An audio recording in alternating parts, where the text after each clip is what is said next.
हम अकेले हैं, ऐसे हम कहते हम अकेले हैं, लेकिन हमारे भीतर में कितने लोग हमारे साथ हैं।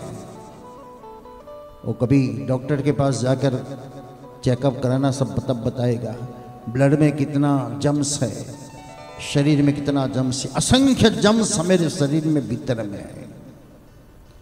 हम काम नहीं करते, काम तो वो लोग करते हमेरा।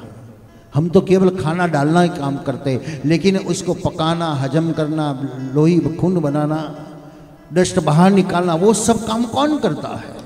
हमारे भीतर में बैठे हुए वर्कर है, वो सब काम करते हैं।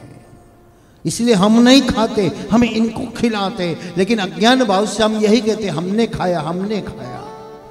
हमने तो खाया ही नहीं, हमने तो हाथ में लिया, मुंह को दिया, और मुंह ने कहाँ रख दिया वो हमको पता नहीं। जब तक मुंह में था तब खट्टा मीठा तुरा कड़वा सब रस था, उसके नीचे जाने के बाद कोई रस नहीं। हमेरा खाना वो नहीं खाता, वो अपने आप स्वयं पकाता है। जो जठराग्नि अपने भीतर में है वो फिर खाना उबालती है, पकाती है। तो भगवान ने सोचा मेरे उदर में कितने देवता लोग हो गए, हम इनको व्रज का दर्शन करा दे। खाई का कारण बताया, अब नहीं खाई। भगवान ने सोचा कि पृथ्वी का भार जो पाप है वो दूर करना हो तो क्या करना पड़े। पाप को धोने का कोई साबुन है? कोई मॉल में जाकर पूछ लेना, भैया कपड़ा धोने का, सिर धोने का, नहाने का बहुत प्रकार का साबुन है, तो एक नई प्रोडक्ट निकालो, पाप धोने की साबुन। तो ये सत्संग बताता है कौन सी साबुन है, तो दान जैसा कोई साबुन नहीं है।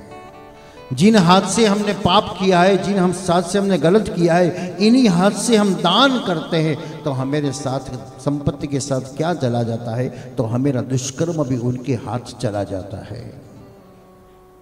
तो भगवान ने सोचा मैं दान करूं, लेकिन किसको दान करूं? अजी तो बोलना भी आता नहीं। तो वेदों ने बताया ब्राह्मणोस्य मुखमाशितः, आपके मुख में ही ब्राह्मण है। विराट पुरुष का मुखी ब्राह्मण है, विराट पुरुष का हाथी क्षत्रिय है, विराट पुरुष का उदरी वैश्य है, और विराट पुरुष का चरणी सेवक है।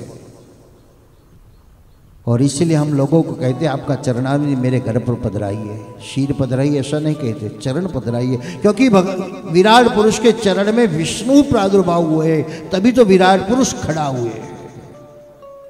ये चरण विष्णु है, और चरण में क्या है वो तो भगवान ने भी कभी शंका की कि ये चरण में क्या है। लोग चरण के पीछे पीछे पड़े हैं, तो सबके सामने तो अपना चरण मुंह में नहीं रख सकते। करना सबको इच्छा तो होती है, लेकिन सबके सामने नहीं कर सकते, कोई कमरे में बैठ कर लेते। तो भगवान ने सोचा मेरा कमरा भी इतना बड़ा है तो कहां से बंद होगा। तो भगवान ने पूरा कमरा बंद कर दिया, पूरी पृथ्वी जल प्रलय कर दी। अकेले भगवान वृक्ष के पत्ते पर बैठे हैं, छोटा नन्हा सा कन्या बनकर, और अपना मुंह अपना पैर अपने मुंह में रख दिया। तब पता चला ये चरण में तो इतनी शीतलता है, इतनी अमी है, इतना आनंद है, इतना संतोष है। नन्हे बच्चे दूध के बिना रो रहा है, गर्म दूध है, घर में दूध नहीं है, तो माँ क्या करती है, उसका अंगूठा उसके मुंह में रख देती है, और बच्चे को लगता है मैं दूध पान कर रहा हूं। उसको शीतलता, अमी, संतोष सब कुछ मिलता है। नहीं दूध, फिर भी उसमें इतनी शीतलता मिलती है। तो चरण में क्या है जो भगवान ने स्वयं अनुभव किया है।